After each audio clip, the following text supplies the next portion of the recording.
Welcome to 2024 Season 1 of ProBots. I'm your host, Drekken, and we've missed you. It is so good to have you all back with us. It's so great to be here for the first season of this year for this, of course, the best and greatest tournament on the internet for StarCraft 2 AI, right here. We got the top 16 bots from the AI arena. They're going to showcase their talent to win it all. And to do that, as always, I'm brought here with Endersword, but not as always, Ketrock. Hey everybody, it's we're back. Yeah. How's it going? Yeah, as sometimes Ketrock. As seen on TV. Yeah. Periodically as seen on TV, Ketrock. And I think it is something that we're going to have to address before we even get started here in ProBots.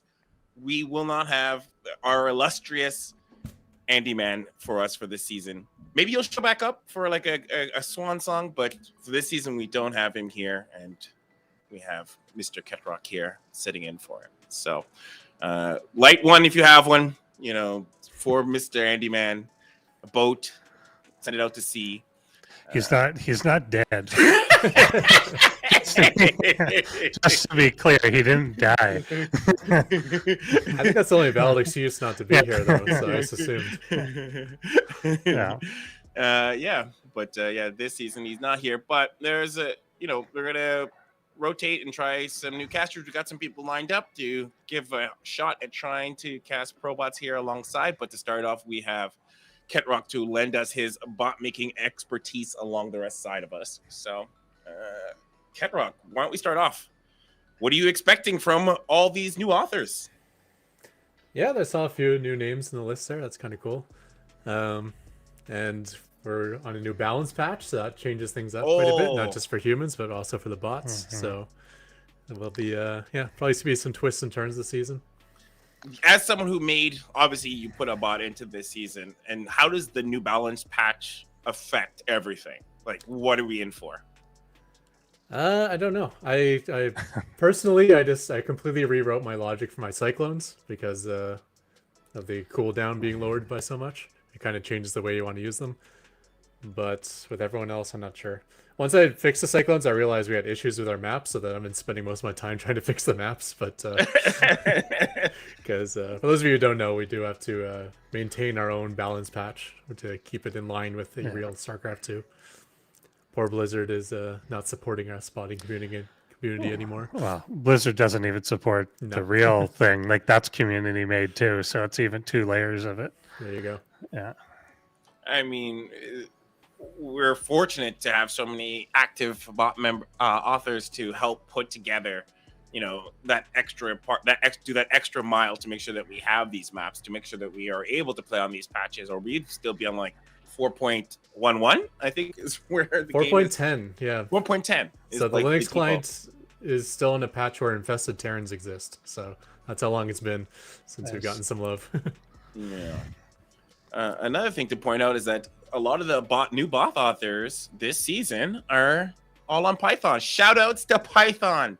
I myself have just recently made a bot, so I went through the crucible of bot making, and I am grateful for Python and all the example bots there are to pull from. So, yeah, I'm now wondering, are there more? Because you were using a little bit. Are there more now AI generated AI bots? Ooh, that's an interesting question. I actually will point it out. You were using Copilot and stuff, right? I couldn't have done it without Copilot. Yeah. I want to put it out there that Copilot has made my bot making so much more. I don't think I would have been able to do it. It's, those of you who are looking to get into it, we also have a template in there for you to get started in the description below. I highly recommend it. If you're like me and you don't have a lot of programming experience or even just the basics, Copilot can make it a whole experience for you a lot easier. That plus if you load up one of the example bots into Copilot 2 or in your file system, it'll just pull it from there and use it part of the answers you get. So I think it's quite handy. Highly recommend it. But let's talk a little bit about our structure today. Why don't we let's go over. We've gone back to our original format. We're back to the standard. We had side loaded last year, at the end of the year, but we're back to dual tournament format. GSL style. GSL style, yeah. GSL style, and all matches are best of 3, and the top 2 advances, and then we go into a single elimination playoff, quarterfinals, best of 3, semifinals, best of 5, and the grand finals is best of 7. So that's your typical ProBots format. We've done really well with it. I think we have all gotten accustomed to it, and it gives a chance to make sure a lot of bots get seen. That was kind of something that came up last season, is that, maybe some bots didn't get a lot of love. There was a lot of, I saw your comments about Eris, not enough Eris. I saw it. You guys were all like, where's Eris? But oh, we don't even have him this season either. Yeah, Eris wasn't even in the last season, right? It was the other version.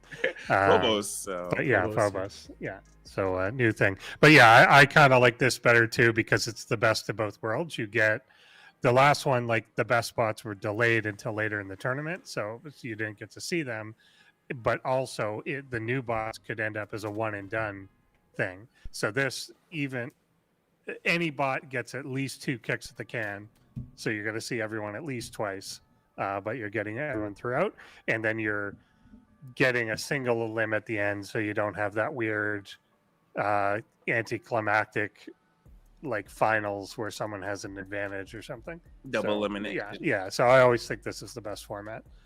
As a player, I've always, when I played and competed competitive, I've always preferred double elimination. But as a viewer, I've always preferred single elimination. Yeah, this is kind of like delay. It's like double elimination at the start, but then it doesn't end that way. Like, which I think is a better one, because I think once you're into like a round of 8, like you don't get a second chance, man. Like, like we're done. Like the second chance is for like the round of like the early people, right? Yeah. Like that's the second chance stuff is like the participation medal. Like very rarely, I don't know. Someone will prove me wrong, but rarely does someone get knocked out in the round of 4, but then come back and win. Like I'm sure the statistics is low for that. Yeah. Like it happens. Like Leenock comes to mind, the dark horse from all the way through. But like in general, I think if you get knocked down, come back up is not there. Yeah. People get knocked down early by like a freak accident. But people don't tend to, like, once you're into like a best of 5, if you've lost a best of 5, you don't tend to come back and win the best of 7 after. Yeah, whatever. Anyway, I think it's better. I think it's more, it's fair. Everyone gets seen, but then we get a more climactic final. So before we get into our matches today, just get an opportunity, if you're here on YouTube watching it live, hit that like button so that we can get a little bit more visibility here on the YouTubes. And of course, you have the opportunity to, smash the like button. No, just like it. Just hit the button. Yeah, you smash it. You smash it. You smash it. It's pressure sensitive. People don't know that about the YouTube algorithm, but it does matter how hard you hit it. And if you're just here for the first time, hit that subscribe button so you can get those notifications and that bell icon, I think, as well, if it's still a thing. Yeah. Good, perfect. And then, of course, templates for you to check out in the description. And check out our website, ProBots AI. Become a ProBots member. We got like post bots where we talk about what the bot authors are working on. I also on Mondays I'm running a group coding session. I think for those, especially if you're a little bit intimidated and getting into bot making, we work on a group project together on Mondays. I stream it here, but if you want to be in the membership and we can work together, I think it's a good entry point for if you're just starting out and you don't have to start a whole bot from scratch. But yeah, why don't we take a look at that format? I mean, not a format, sorry. Our groups. Let's take a look at our groups. Tier T is back. Tier. Yeah, we've had delicious. It's we've had a few variations of tier throughout the years, and this one is the Terran version, and against Krillin, which also sounds like some sort of seafood. I believe that's the Dragon Ball character, Krillin. Yeah. So, unless tier is going to be Frieza, I think we'll see. So Krillin's new. What do we know about Krillin? I don't know if we have any particular information on Krillin right off the bat, other than he is player B brief and made in Python, Zergbot. And you might see some early Zerglings, just to Yeah. throw it out there. Yeah. Nice. And then Kaninana, who I'm always excited to see. Yeah. I, Yeah, Kaninana is one of like the quicker improved bots. Like it's, I don't know. I always think of anyone that's like less than like 8 seasons. I still think of as new, but Kaninana, it's got to be 5 or 6 seasons now, maybe. And I think less. yeah, Yeah. less. Yeah. Yeah, but maybe. he's performing at a bot that's been around for many, many Yeah, seasons. like I He's- think that's it. Yeah. Probably after Eris, probably one of the, like him or Evil Zoe, probably the next best bot. I definitely think Kaninana is the fastest improvement. He has gone from 0, like usually when you debut ProBot, they stay around in the bottom, the lower 8, the lesser 8, or the bottom 8. Yeah. And then stay there for a while and then maybe eke into a top 8. But I think he went up to the top 4, I want to say, really early and has stayed there consistently, at least in the top 8. Yeah. These two bots are like couldn't be more polar opposite, and yet they have both become very successful as well. Kaninana was like macro bot from day one, whereas Zozo was like worker rush bot, Yeah. and then he built other variations of worker rush, and then he built into cheese, and now he has some sort of, follow up and macro play, and now you will be surprised if you see Zozo on like 4 bases. So Why don't we take a look at Group B? Yeah, Group B here, we have familiar names. We've obviously got Micro Machine kicking things off. Micro Machine has been around since the very beginning. And then up against Phantom Bot that I know a little less about. But Phantom Bot, of course, is a bot that died, but has unfinished business and has come back to haunt us. And yeah, Really so, good music too, probably. yeah, totally. I assume so. But yeah, Micro Machine, again, I don't know how much it's been updated. Like you said, I think before we were on the air, I guess. Yeah, that everything had to be patched, obviously, for the new updates and stuff like that. So I don't know how much Micro Machine that's is a good getting like question. new content versus like just being maintained, because a lot of its play was Cyclone based, and that changed a lot. So curious what's going to happen there. Well, it made it into ProBots again, Yeah. so one would say that there must It be works. Yeah, it has to have some sort of stability, or it wouldn't be able to make it this far, I think. And then we got Phobos. I know all you Eris lovers, please don't rage in the comments. I know Eris is not here. This is, of course, other Team Eris's bot, Phobos. Yeah. Made on the Eris framework, as I understand it correctly, and I've had a lot of time to play around with it, so we'll see what the debut of Phobos is, or second. Well, yeah, second season. Sorry, 'cause, not we second. saw it. Yeah, but yeah, I'm expecting good things there. It's just another planetary object, so it should be fine. I guess this one's a moon. The other one was a dwarf planet, but that should make it more stable. I can't actually. I'm not really sure the core did, because we saw last season Phobos actually didn't give us much of a full performance of what it could do. Yeah. So I'm hoping we see a little difference from last season to this season with Phobos. Yeah, and then the opponent, Neonka. Neonka. I guess is how I'd pronounce that. Yeah, don't know much there either. A new one to our competition. Yeah. And always eager to see those. Like some you can tell right away, like the potential they have, and always, like you mentioned, like qualifying into this in the first place. There's basically a ladder now with like 100 bots on it. You have to be in the top 16 to even get here. So anyone that kind of is new coming in obviously has showed a lot of potential against some long-standing ones. And it can be that are brutal out there. to qualify too. This can be pretty brutal. Like there are bots that are kind of gatekeeping in the sense that if you can't beat them, you're not going to make it in the top 16. Yeah. You have your Micro Machines, and you have your Eris is floating around there. So there's people there to steal your points. Yeah. Yeah, definitely. That's one thing is there's multiple. Like here, we've only ever got one bot per author, but Exactly. on the ladder, there's multiple bots Absolutely. for the same author. It's like So, yeah. sharks. They'll get you. Well, shark nice as well. Oh God, there's like shark bot, whale mean, and Yeah. all of the aquatic sea Yeah. sea bots are ready. Yeah. So yeah, that's Group A and B in a nutshell. And so I think from here on we'll kick it off, and I'll leave it to our casters to take us through. Alrighty, let's go with it. So, yeah, first up, do we have the normal graphics and so on? Tier versus Krillin, we obviously mentioned already, will be our first one up. The winner of this will go on to like the winners match in the group. The loser will still go into a consolation or a losers match. So this will be an interesting one. Tier, is he your number 1 ranked seed? I don't know. Based on he's got to be in this group, I think. But yeah, he won last time, so he's number 1. So this is So yeah.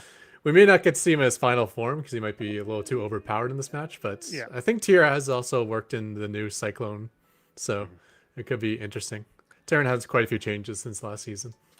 Yeah, definitely. That's going to switch a lot up. Like Cyclones were a pretty mainstay for all Terran bots. That's the direction everyone seemed to go. But here seeing, maybe you can give some context for this, but an ELO 1650 seems lower than I remember from last season. But is it a new season or? It really depends how many bots are on the ladder at any given time. So I would go more by the win rate. So he looks like he's around the middle of the number 1 division. With a 45% win rate.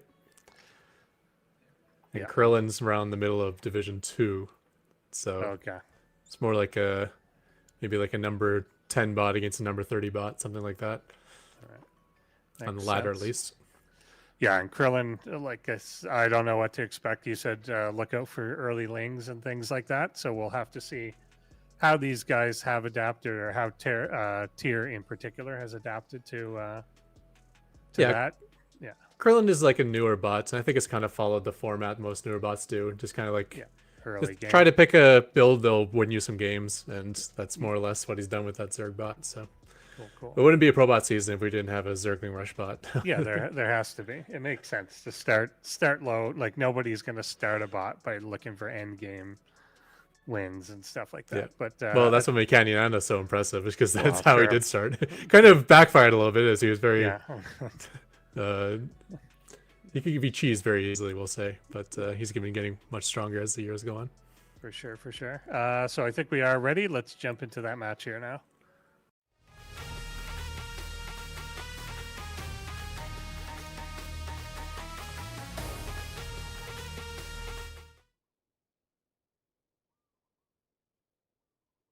Krillin.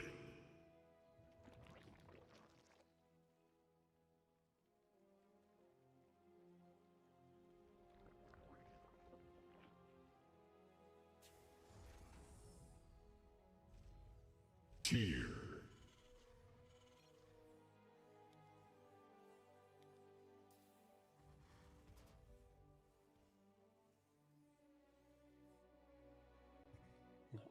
You scout out a tier right away. Yeah, not taking any chances. Yeah, so again, I'm probably looking for this relatively early pool that we are seeing, and get a sense if that is what's coming. He started, it looks like a barracks at his ramp, so that is likely the correct decision, as he sees the pool is already done by the time he gets there. Oh, not at his ramp. Is that just a supply depot? Yeah, okay. This is depot for now, but Rex is on the way. He does see the pool is basically done. So yeah, 2 SUVs coming to finish the wall, so that should work. And Ling's already coming across the map here now, but those depots will be done in time. There's a Reaper coming out first, which will be fine behind a wall. Yeah, let's see if it goes out on a scouting run or not. I know Micro Machine sometimes they'll be on the verge of death and he decides to go scouting with his only Reaper. So might sit up out of tier as well. It's the way to go. We've seen him, I think, win matches every now and then. that like a Reaper that goes out while being all in will just occasionally kill the entire mineral line of the other side. Yeah. So it's sometimes worth it.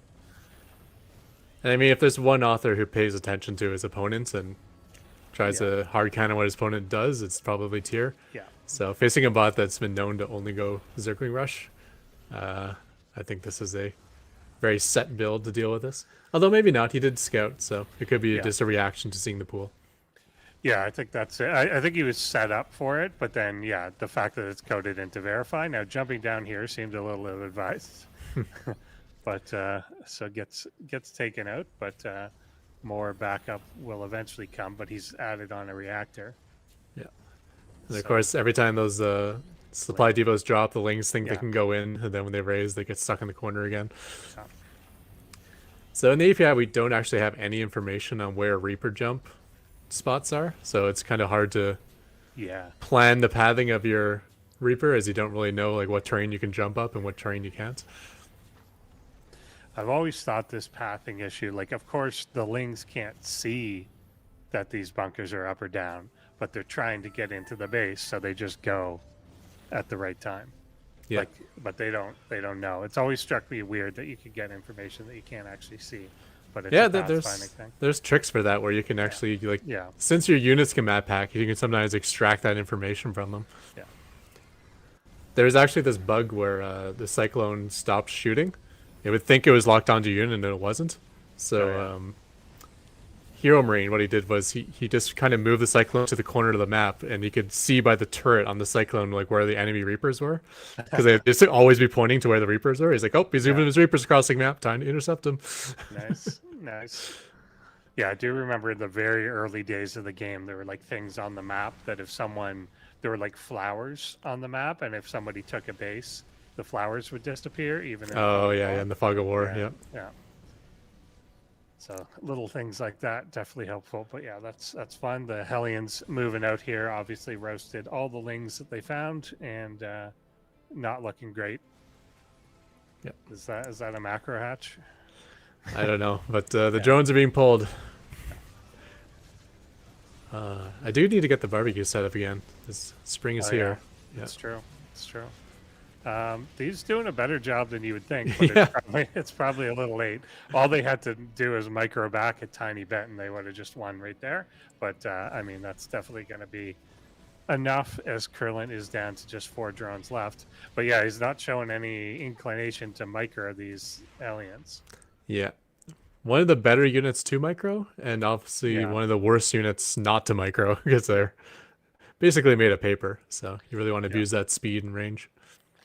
Yeah, now we're weirdly long distance mining to the macro hatch that's in the main for some reason. I don't know what the thinking there is, but that's what he did. And this is a little odd to me. He's not microing like any units. I mean, he's going to win. This is not a problem for this game, but that's a little concerning to me that if he's not microing like anything, how that's going to fare in the future. Yeah, so it still looks like the Marines and tanks are moving. Sometimes when you're doing speed mining, your SCVs can get a little messed up, and then they get stuck. I've had that happen in the earlier iterations of my speed mining, so that's what my guess is. But yeah, that would have been scary if Tyr had a bug there and started to throw after wiping out the entire drone line. Yeah, tank a little bit more stable and able to take some of this damage. But he is just kind of continuing to macro behind it. These 4 workers still just long distance mining in the natural for whatever reason. I think you probably had code to like when you put your workers back to work, you just send them to the nearest mineral patch. So when he pulled all of his drones to the bottom of the ramp, he's like, "Oh, I'll just mine from the natural. It's already here." And I think it never gets to a point that then the other mineral patches are closer. So yeah, they never go back. I'm not sure why he even built this. It's fine to build a second hatchery for just larvae, but it's a little odd that he built it in the main when he could have just put it in the natural. But I guess if there's no backup plan to this, then it doesn't matter. Lings again sneaking in, but get cleaned up. And at some point, Tyr will build up and just kind of move out, as we'll accelerate the game. Yeah, he's not adding back new drones or anything like that. So Yeah, I was thankful to Tyr there. I was like, oh, he made Hellions to end this game really early, and then Yeah. then he lost all of his Hellions and went to 3 bases. So this might take a little while. Yeah. That is like what my 2v2 build I used to do though, the in-base macro hatch. If you don't plan to expand with Zerg, then it's Then may it's as well build it whatever. in Yeah. base, and you do need the 2 hatches even with queens if you're building only Zerglings. For sure. So now is he going to just build up to like 200 supply and go? The Ling's still kind of just flooding in 2 at a time. Not that I would call it a flood, but yeah, he's going to be good and ready this time. And I think we are just going to build up. Here we go. Okay. That should be just about enough to deal with the 4 Zerglings, whatever, on the other side of the Yeah. map. Weird pathing there for a second, but doesn't really matter. He'll get in and overwhelm. It does at least make me a tiny bit nervous for what Tyr looks like in another matchup, but whether that's just for this one or what, but like there's no, that looked like all A move stuff. Yeah, I'm not sure when the updates are, but it's probably good to find your bugs during this match. Yeah, not find it in definitely. the grand finals or something. Definitely. Yeah, so there we go. Relatively quick game 1, but like you said, probably about 4 minutes longer than it had to be. But yeah, Krillin have you seen like kind of a second gear to this or a second option, or are we likely to get another Ling rush? I don't think there really is. In fact, I think this bot was made and abandoned back in like 2019. So okay, it's actually kind of shocking it made it into the tournament this time. Well, that's interesting. Yeah, but maybe that means there is a second gear that I don't know about. Yeah. All right. Fair enough. Fair enough. If that still exists. Yeah. I mean, things like this can also be a little map dependent sometimes, that you can do some damage depending on ramps and whatever. But usually, if you're just defending your main, then that's less likely to happen. Yeah, I mean, this is a map where the Lings get stuck in the corner when. Yeah.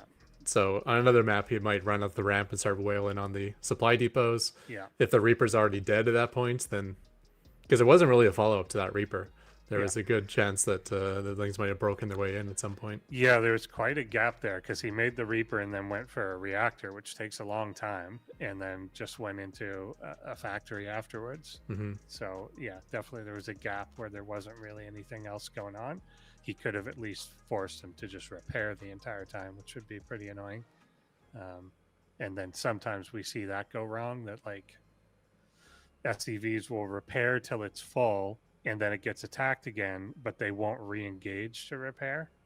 Like we've seen that a number of times. So definitely can be some danger there. I gotta ask, do you hear like a background voice, or is it just me? I don't. Do you have your Discord muted? I do. I'm trying to figure out where it's coming from, but okay, let's continue. If I look distracted, it's because I'm like listening to 2 voices at once. You're hearing things. Yeah, that happens. I was earlier, but then I deafened on Discord and it fixed it. But maybe there's somebody else in here. I don't know. But I think we are near ready to go into the next game, and we might get another short one again. Let's see. The score below says 1-1, but it is obviously 1-0 for Tyr at the moment. Yeah. But let's hop in. Handicap for Krillin. Mm-hmm.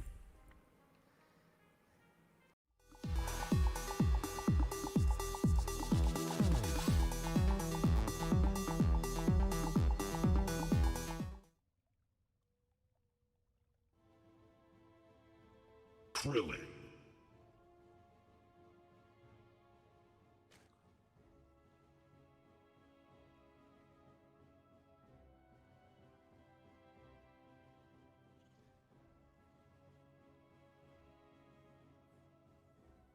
Tyr.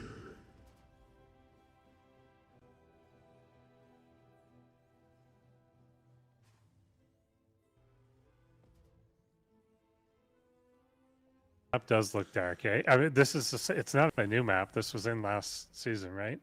But it does, the lighting for some reason is weird. Yeah, we do have a fix for this out already. I guess you guys haven't picked up the new maps Yeah, yet. probably. Well, It's actually, there might actually Laughing Games is saying there might be still an issue with the maps, so maybe it didn't get implemented correctly. We were kind of getting these maps in last second. I'll just put it that way. Yeah, interesting. It's the most ironic one to be like this because it is named Golden Aura. There you go. And then it's just dark. But yeah, here we go again. The early scout does see a pool finish as soon as he comes into the base. And 4 lings are starting again. And we've got a very similar build up near the ramp on Tier's end. So we could get a similar sort of thing happening. But like you said, the map may change the way the lings move. He doesn't seem to move like an overlord across or anything, because that often, like just having that vision there, stops it from bugging out like that. No, not really. Well, not really. Yeah, I mean, I guess gives you Because the lings see everything, right? Yeah. I guess gives you the option to attack, but if they just attack move in, then it will still do it. It would make it easier for a human to realize what's going on. But yeah, unfortunately, the layout looks almost identical. The main base and natural to the previous. I suspect they might go into that corner again. Yeah, there they go. Yeah, looks like it. But it does mean they might trap the... Yeah, that time the Reaper came down right away. Whereas before, I think it got like 6 or 7 kills before it jumped down. This time it jumped down right away. I don't know that materially that's going to make a difference, but definitely there's more time to accumulate. So if you're whaling on the depots right now, it would at least require repair at a tier. And we know bots, like even advanced bots like GenZBot in the past has never implemented repair for his bots. So there's usually some elements missing from every bot, and that might be one of them. Yeah, for but sure. Unfortunately, being in the corner there is just losing the only advantage he has here for Krillin.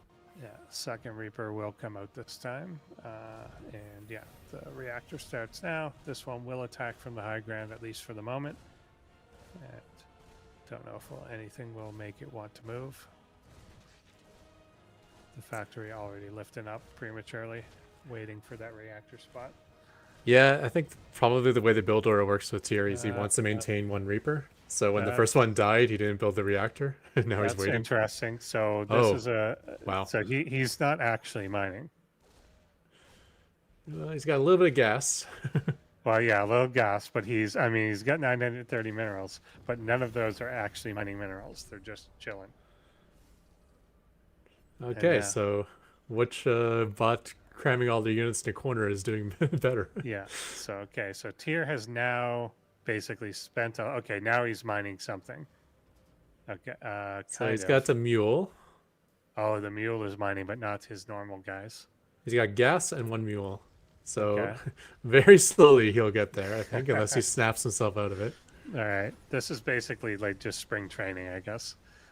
Because, yeah, they're going to have to fix some of whatever's happening here. I guess this is like speed mining bugs. Okay, he's now going back to mining a bit.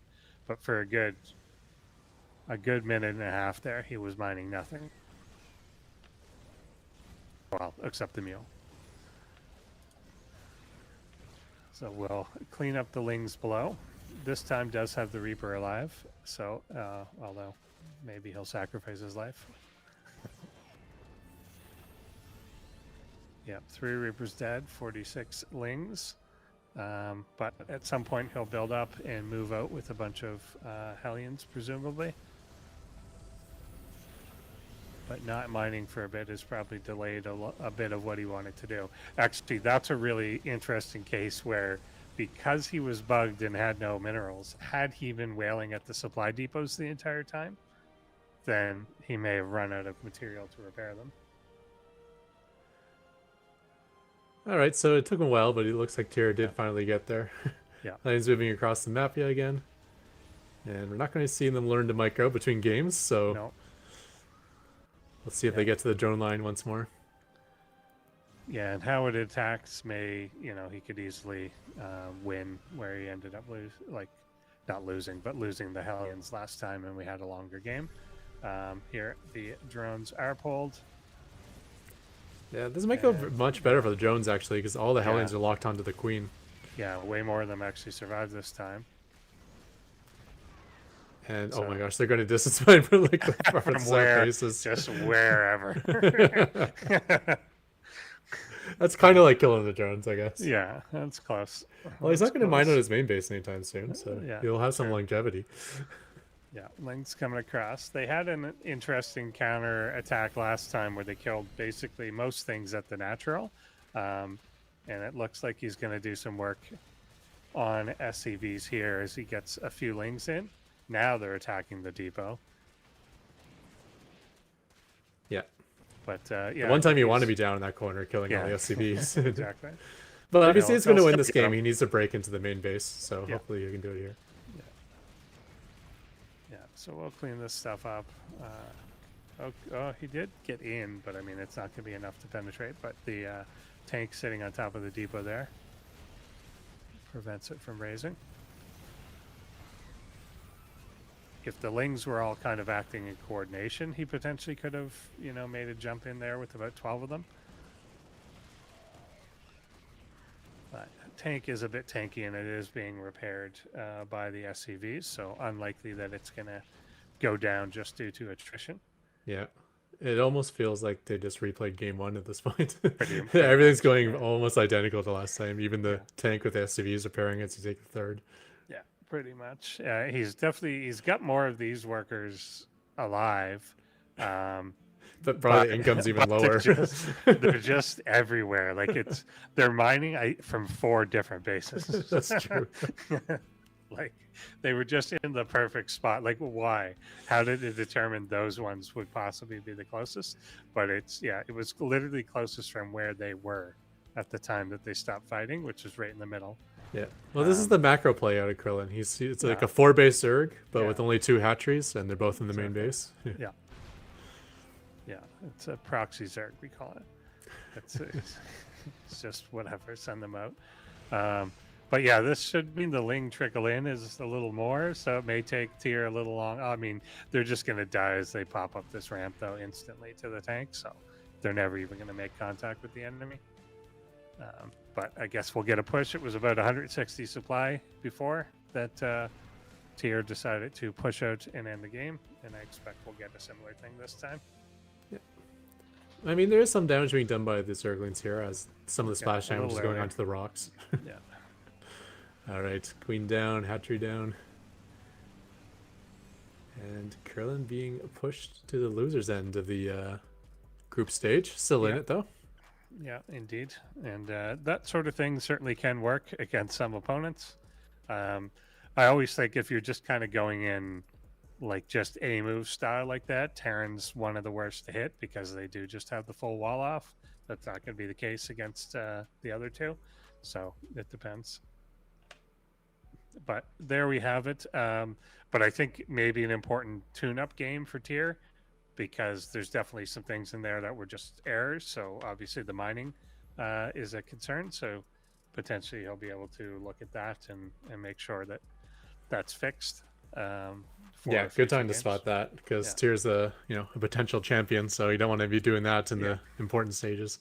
Yeah, that's happened to like key points in the past. I think one season Micro Machine had the bug with the speed mining for gas. I forget if they were on both on the same side or if they were both on opposite. It was one or the other. One type of the gas that if that was happening, it just crashed, and that ended up losing.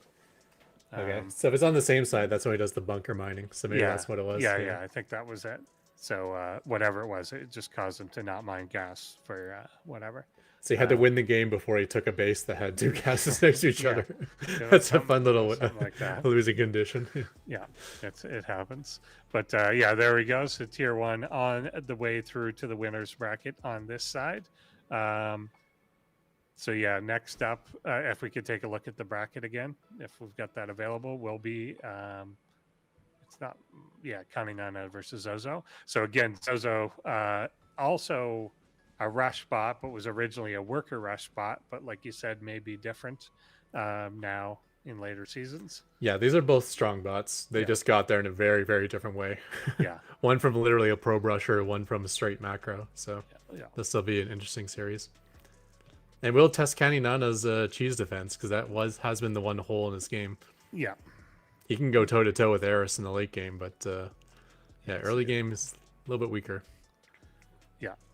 So yeah, looking at counting on in here, an elo of 1872 with a pretty good win rate, 2/3 of his matches.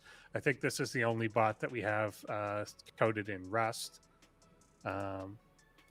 which is, of course, a coding language and a survival game that people play. But yeah, Ratosh we've had on, add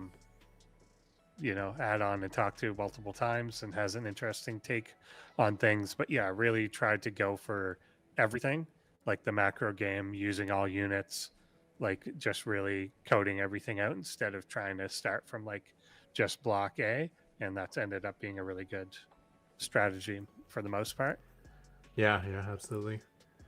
What he does to battle cruisers is awesome. Yeah. He probably wrote more code for battle cruisers than most Terran players have. Yeah. He's using Yamato and jumping them and making spore farms to jump them into. Yeah, that stuff's always nice. And then Zozo here, very well represented by the picture of of a bunch of probes killing a base. But yeah, like you said, has advanced on from that. But yeah, it was quite successful. Protoss pretty scary when it comes to worker rushes because of the way shields regenerate, and just had some good pullback strategies and when to retreat, when to attack. And then I always kind of think it does make sense to start from like this wins some games and then vary from there and vary from there and vary from there until you've built up an entire game. And that's the way Zozo appears to have gone. So yeah, I'm not so my betting probably on Kaninana for this, just kind of a more robust one, but Zozo advances kind of each time that we see it. So yeah, no, I don't know. I think my money's probably on Zozo. Yeah, I feel like because of the early. Yeah, if there's a bot that he can snipe off with some cheesy stuff, it yeah. might be Kaninana. Kaninana's like that's the only weakness Kaninana probably has, and Zozo's the one of the best bots to exploit it. So we'll see. Nice. I'm a big fan of Kaninana though, so I hope. Yeah. Like I'm sure he'll make it out of this group stage, but we'll see what happens in this match. So I think we are ready. So let's hop in here now.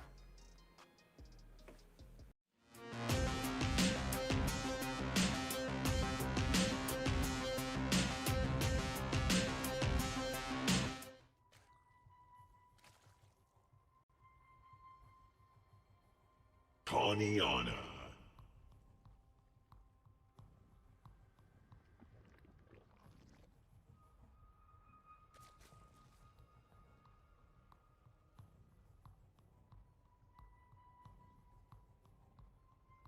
Zozo.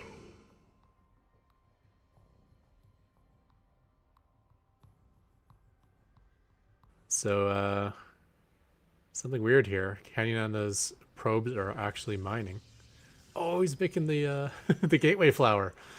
Always love that. The oldest of old school Zealot Islands. That's the way you gotta go. That's the way you gotta go. Before gate, but no gas. Just go. I mean, we had in their second season, I think it was of ProBots, that's what won. We had Dimitri Bot during the regular season, or like the group stage, did nothing but worker rush, and then in the playoffs switched to Zealot Rush.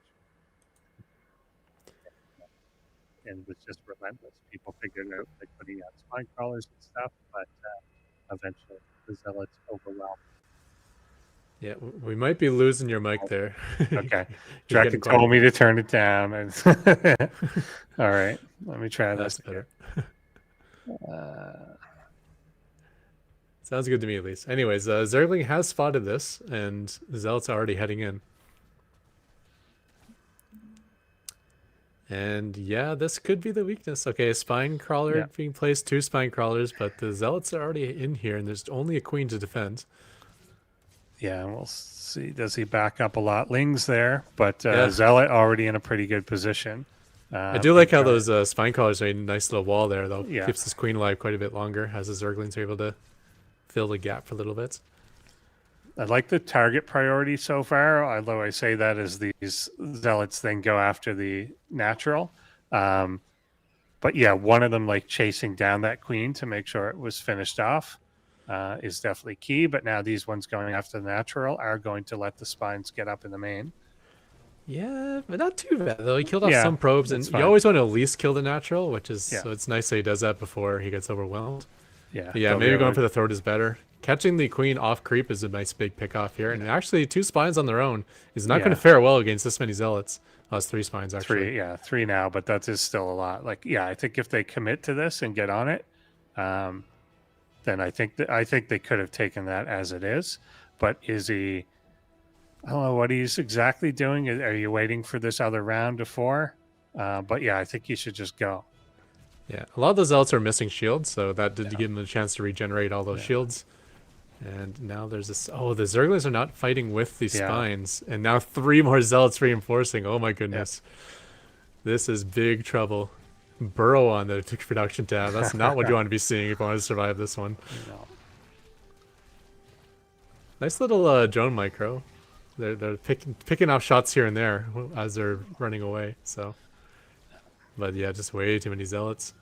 Yeah, not a strong enough. I mean, didn't detect it early enough. He kind of got a little bit of a reprieve as the zealots regrouped, but yeah, just overwhelming. Like you said, you have to have, and we see a lot of bots end up making this sort of mistake of like, you've got the static defense and you've got some units, but the units are scared, and then you end up like losing the whole point of the static defense. Yeah, sometimes even if it's the fight you can't win, you got to take the fight together with the static D. Yeah. But yeah, I mean, Neona by the end there had roaches and burrow. Yeah, which would have been a nightmare had he still had anything remaining. But yeah, he was already well dead by that point. Yeah, he needed a little bit more time, but yeah, unfortunately did not have it. I do like, even though Zozo, once that hatchery was built, went for it and finished it off while it was building, he just ignored it. I think had he gone for it right away, then you would have had the 3 spines out with 2 queens still there and some lings, and that would have been a problem. So the fact that he got some in right away, took out a queen, took out some lings, stuff like that. Target priority is often a very hard thing in bot land, and kind of knowing what to go after, and don't get distracted by this and don't get distracted by that. So you must have something that's like, if that's still building, ignore it. Once it built, he went after it. Yeah, which makes some sense. Yeah, he probably could have gone in and just gotten the kill right then and there had he missed the hatchery, but I don't mind that play either. Because if you don't get the kill right away, then you're dead, right? If you take out the hatchery, then no matter what, you're still in the game. It allows you to build up more zealots and go in with like a big ball of zealots to deal with the spines. So yeah, for sure.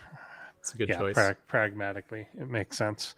Although that's assuming human thought again, if the bot doesn't have a follow-up to it anyway, then it may not matter. But I'm not sure if he does or not, like whether there's a stop the zealot rush and now let's go into a macro game sort of thing. I didn't really notice by the end, did he ever take a gas, but I don't think so.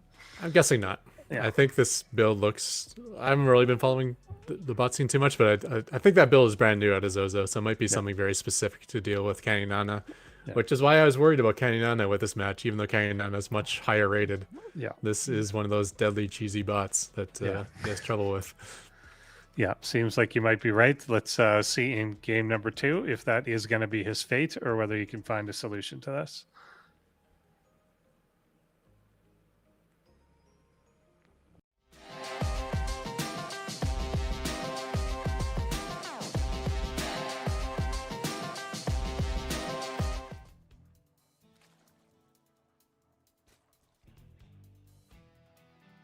Neona.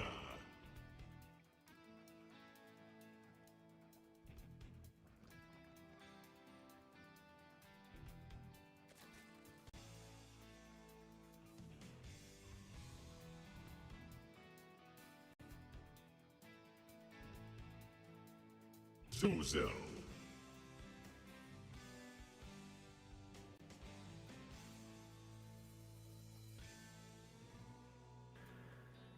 Okay. Yeah, I see proxy. I see no no gas. Yeah, getting the same thing. Yeah, is the path here going to matter more? I guess it's not really any. It's not much of a further distance. It might be just about the same. Yeah, I mean, there's a lot of things that went Zozo's way in the previous game. Yeah. I think Dyson in chat was saying that a drone pulled the Zealots into a good position. We saw the Queen get stuck off creep when the Zealots came in. Yeah. Like a lot of these things, like, if the Queen was fighting with the Spines, maybe things change a bit.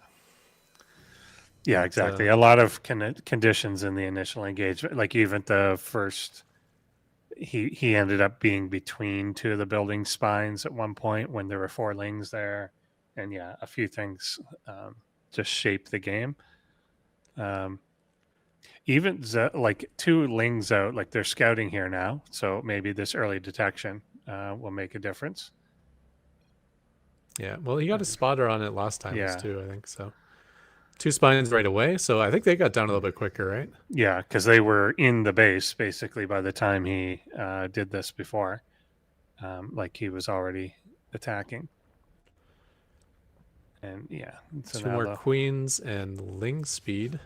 Yeah, all the upgrades are kind of tough. If he goes burrow and ling speed again like last game. Okay, there's a 3rd spine. Still no lings to join the queen. The queen's only going to be on its own this time, but at least the spines will finish much earlier. Yeah. 2nd queen is out. Okay, and pulling off. Okay, losing 1 zealot there is a difference. This guy totally pulling back, but I think this group is now bigger. Yeah. And yeah, so will they go after the hatch here? But yeah, 2 queens alive, but he'll probably lose this one as it tries to retreat. Did get an inject off. That could be key depending on what's going on. But he's going if they for the loop roach down, one. if he's pulling that back, Queen's still alive somehow. He's definitely he's definitely getting more time to do this, and especially if he now still stops and tries to kill the hatchery. But there's way more zealots, so it's time is more zealots as well as the issue. Yeah, that's nonstop zealot production. Because you need the roach. But if they kind of come in single file in like a really good, almost reverse concave there. Oh, the roaches are almost out on time. There's 3 of them about to finish. Yeah, he's gonna be. Okay. I can't say he's totally fine, but this is a million times better. Yeah. Than last time, especially if this last spine stays up for now. And it does. Yep, nice transfuse on the spine. He does get a couple roaches out. He killed the low ground hatchery by splitting his zealots, which, that's didn't mean it didn't go well over here. Yeah, miraculously alive. There was like a zealot stutter stepping instead of hitting, and yeah, it looks like he's pushed that back for now. If the burrow finishes, I think that's very, very hard to deal with because he's never going to have detection. No. But you can still overwhelm while he's repairing everything underground. Oh yeah, and if he's trapped, he had them totally trapped, but then the burrow saves them. That one's still super low. Will probably fall. Yeah, it does. Yeah, it's just I've coded against this burrow when you don't have detection, and it's just so distracting to all your units. Yeah, they run away, and on burrows you run back, at burrows you run away again, and you just can't really get in there. Well, although as I say that, he is getting into the mineral line, getting some nice drone kills here. He's doing a good job of the units acting kind of independently instead of trying to move as a big group with a single target. Yeah. But he's got to get. It's a fight to be like. I think if Kaninana gets like 8 roaches in one spot, which now he does, if those ones kind of pull back, that's going to be really, really hard. Yeah, I think this is looking amazing for Kaninana because he's not going to lose a roach. So it gets to the point now where just like there'll always be at least 5 roaches above ground, and that's just going to be too much for these zealots. Yeah, it was down to like, could you survive with enough workers? And 12 workers is plenty, especially since Zozo doesn't seem to be taking any gas, isn't adding any workers, probably isn't going to expand anything like that. No, I mean, this is not something you probably want to transition from anyways. No. The best follow-up to this all-in is just do the all-in again and hope for the best. Yeah. But, this is so many roaches. Roaches are very good versus zealots as well, even without the burrow. Yeah, exactly. I think without the burrow, he'd now win just by kiting. But, yeah, we'll pick this up. Or pick these I'm trying to see if even a single roach goes down during this fight. I don't think so. Probably not. He does unburrow them sometimes, like right in the face of a zealot, but I think He they burrows them. regenerate some hit Yeah, points by he that point. burrows them pretty early. Like he's not waiting till red. He's burying them at like yellow. Mm-hmm. So yeah, and he knows where this is. So eventually the roaches will come and just plant themselves at this spot. And it's the beauty of the 4-gate flower is the artosis pylon in the middle of it. Yeah, That's a weird, graphics. that is a protected pylon, that's for sure. Yeah. Although, if you're doing 4-gate, you might as well proxy more pylons, so you don't have to use this formation. Yeah. But it's just prettier, so Yeah, true. that makes it a good reason to use it. Yeah, it's fun. It's a fun way to go. Yeah, he'll build up. Okay, random ling coming across. Yeah, like 2 or 3 lings in the mineral line here could just start shutting this down too. Well, that's a good formation as well. Well, if there's one thing we know Zozo has, it's probe micro. So that certainly That's true. That's true. Yeah, is he going to chase it? The key will be once he chases these into those buildings, which I think he may be doing now, then that will shut this. No, he's turning around though, and only 3 of them are going to go. But they'll probably burrow there as they start to lose. Yeah, it looks like it's got some sort of range on where he'll defend. And yeah, burrow movement now done. So that's going to help even more. very tentative are these zealots. They don't want to attack yet, so Yeah. they retreat, but they're already at their retreat point, so the retreat's not working. These 3 roaches are slowly putting them all into the red. Yeah, we just get the ring around the rosy carousel of death as they get trickled down. That does mean Neona could use some focus fire. Yeah. Something I noticed True. his bot doesn't have just based on this engagement. Because he's equally spreading the damage out to every single zealot and killing none. I think he also doesn't, like when you look at this on paper, like he loses the fight, so he's tentative too.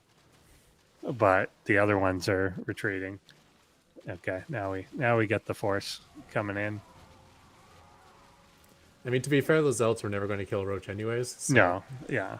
it's really about how much hit points the zealots had, not about them attacking at all. Yeah. Moving the same idea if they A moved. And there goes the Artosis pylon. Yeah, clean it all up. Come across. Okay, he's at least rebuilding the gateways at home. But now he got probes that don't even know where to go because there's not minerals. Oh, he does expand. I was wondering if he had that in him, but I guess a non-gas expand just for more minerals makes some sense. To be fair, that expansion is only about 1 minute behind Neona's. Yeah, true. He killed true. Neona's expand like 3 times. Yeah. But somehow Neona's skyrocketed to 5 bases almost instantaneously. And the creep spread is looking very Canonana-ish. Yeah, just proceeding now as if this was a normal macro game with infestors and corruptors. And eventually we'll get basically a stalker. We're just, he did add gas. Yeah, like he did eventually tech up and everything. But yeah. Yeah. Zozo can, he can play multiple bases with yeah. I wasn't sure whether there'd be a flag. Like I expected this to be one of the cases where you just never turn it off, where it's just like if we don't win, then forget it. But which is probably a good idea because if you don't win with that, you might as well forget it. Yeah, it's exactly. Not really transitionable. It's not like a 2-Rax versus Zerg or something that's easy to transition from. Yeah, nothing to roll out to. So in this one, we really do have a 1-1 score. But it's always down to those, like the same things happened, but he started the spines a little quicker. Just the way things came in was a little different.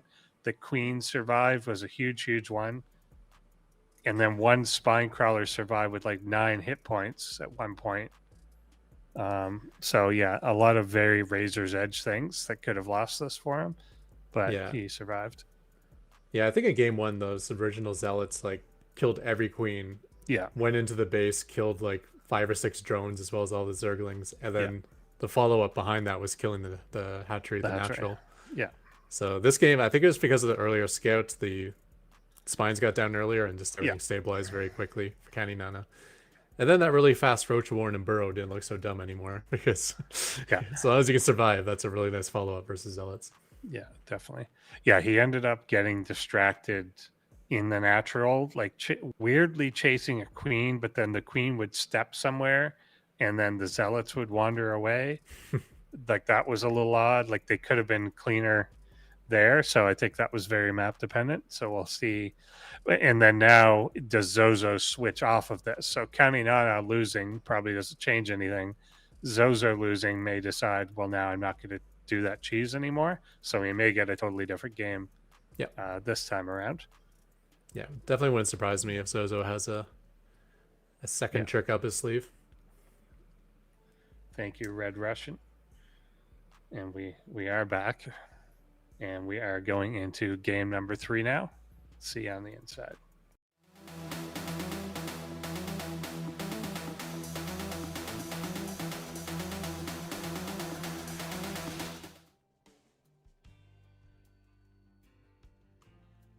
Neona.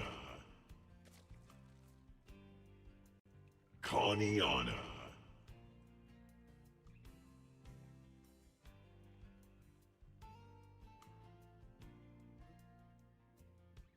Zozo.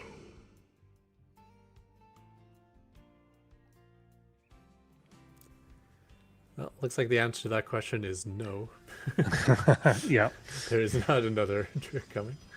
Yeah. Much closer this time. Let's see the pathing of those Zergling scouts. Yeah, can make a difference between these things. The one thing I like about Zozo is it looks like he wants to pull up a lot of zealots before he goes, but as soon as he gets scouted, he's like, okay, I'm going right now. Yeah, just go. Yeah. So as soon as that Zergling arrives, he moves out, which is smart. Gives him some time to fight before the spines finish. So did he see? I just saw. So, oh, is that the probe returning? Yeah. So he hasn't scouted yet. Yeah, no lings. Yeah. Lings are late this game, right? Feel maybe. Yeah. Did he start the Did he start the hatchery earlier? Yeah, I'm not sure if cool it's hatch slightly last different. game. Yeah. Maybe it's the same. Okay. Yeah. It's probably in the ballpark because these weren't. Oh, it's getting it right away this time. Yeah. So that's pretty quick. Let's see how quick we get spines. We haven't yet though. Okay, 2 spines right away. But the zealots are much closer to proxy this time. Yeah. They did kill one of the Zerglings right away. The other one's across the map. Yeah. Queen is out now. It can distract for a while. Yeah. Third spine. Yeah, if the Let's see queen if can these get drones into a good assist position. or- Okay, this is better. The zealot did not stay on the queen this time. Oh, it doesn't look like the drones are doing it. Oh, no, they are doing attack moves. Okay. Okay, this is again looking better. Huh. Cleans that up with the living queen. He's going to get a second queen popping now, and the spines are up and in a pretty decent spot. This is hard to call. I think this is not as good as game 1, but definitely better than game 2 for Zozo. Yeah. Hatchery is still up at the natural. He's gonna the spines aren't in the same sort of like good concave they were, but I think they're still pretty good as they are.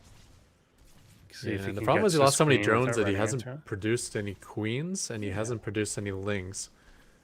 So after this hatchery goes down, I don't see how Canyon is going to stay alive. That burrow's not going to be done in time.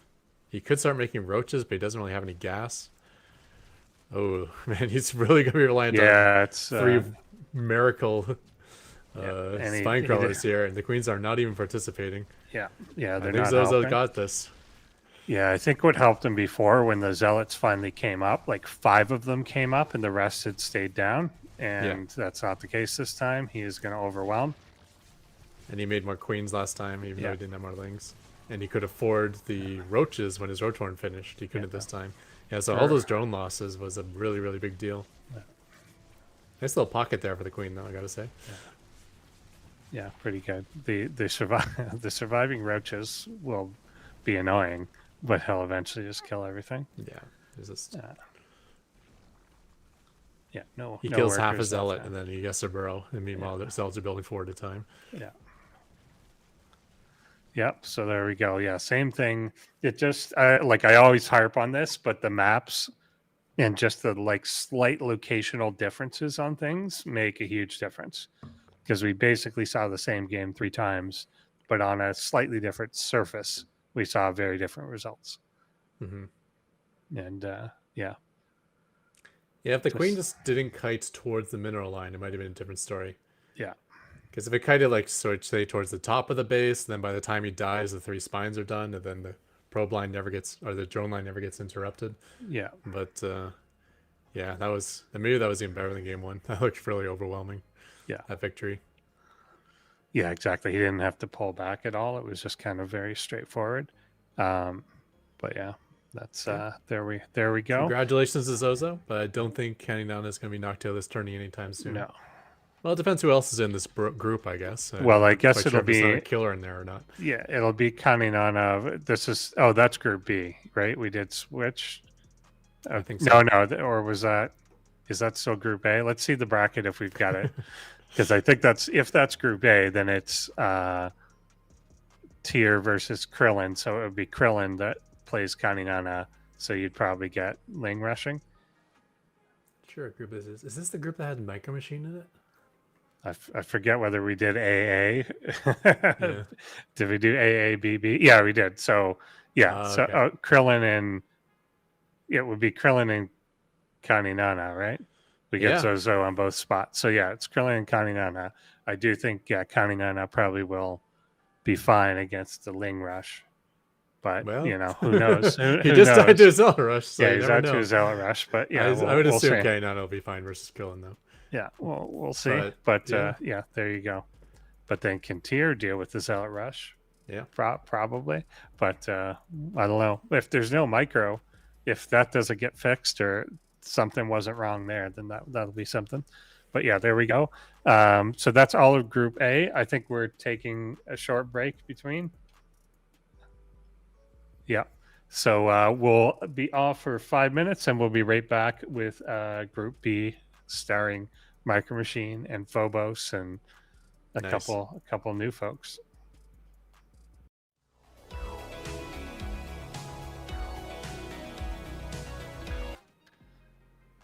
Hello. We are back here for our Group B in the first week of Season 1 in the year of our Lord 2024.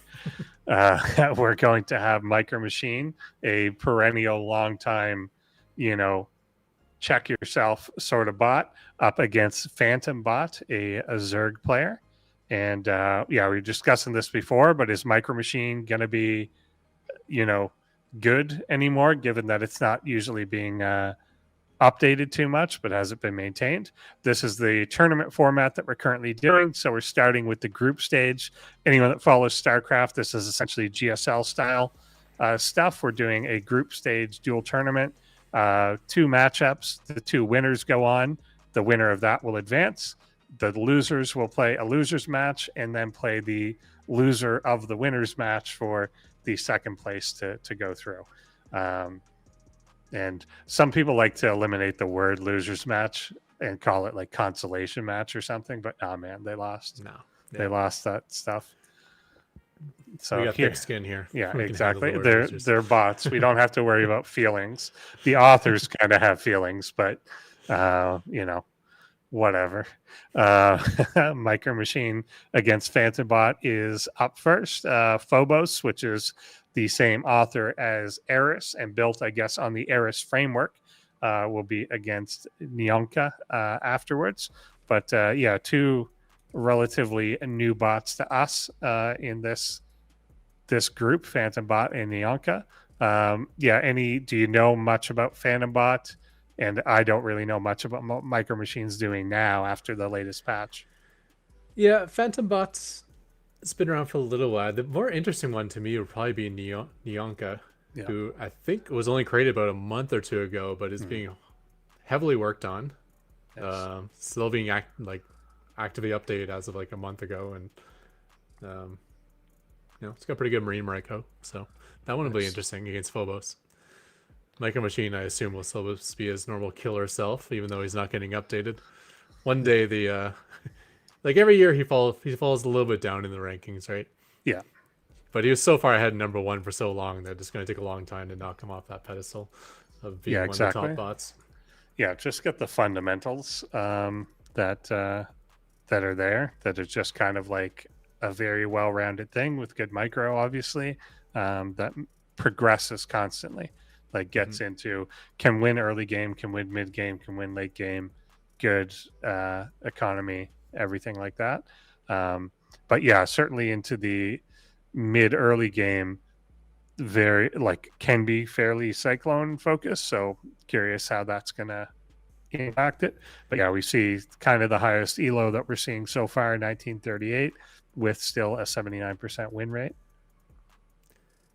Yeah, so depending on how he coded his cyclone, it might still be okay. Like if he's aggressive whenever the lock is off cooldown, then the fact that his bot doesn't know the cooldown was removed from the cyclone, it should be all right.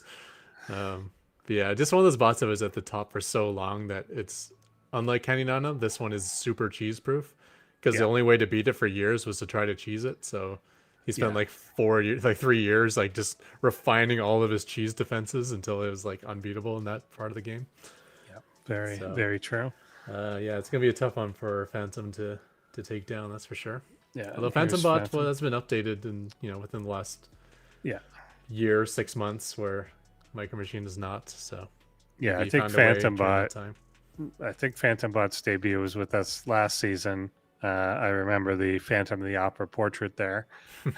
And yeah, but I think maybe was just, I think maybe lost the first match, and that's how, that was it. But yeah, let's hop into this without any further delay and see what's up.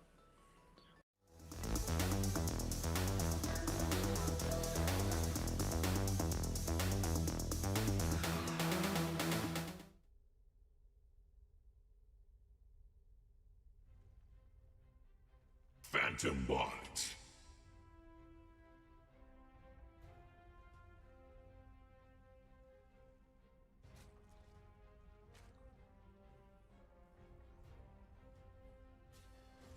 Micro Machine.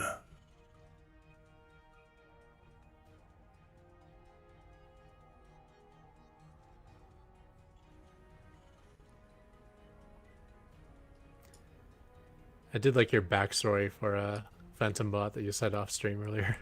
Oh, yeah. I think it works. Yeah, largely based on a Rick and Morty episode.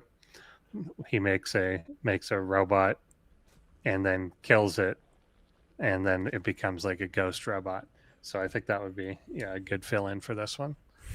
There you go. It just gives it some motivation.